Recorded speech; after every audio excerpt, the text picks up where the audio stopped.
Copa do Brasil não tá dando pé. Tô ligado que a bagaça tá pior que filme do Pelé. O orçamento escorado já estourou mais de uma vez. E querem voluntariado pra trabalhar pra vocês. FIFA vai tomar no cu.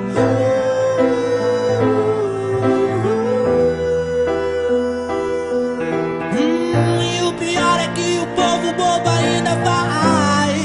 Sim, vai cair na conversa mais uma vez.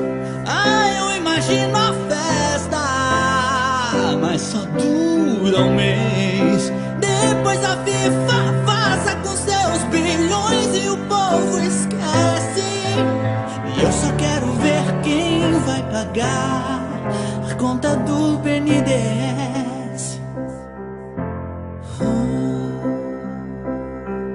O Ronaldo já mostrou que não se faz a Copa com hospitais, mas não se faz saúde com estádios e futebol também. E o Pelé já deu o seu depoimento tão genial.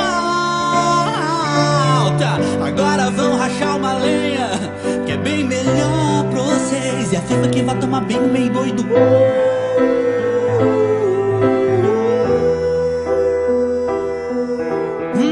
E o pior é que o povo bobo ainda vai. Sim, vai cair na conversa mais uma vez.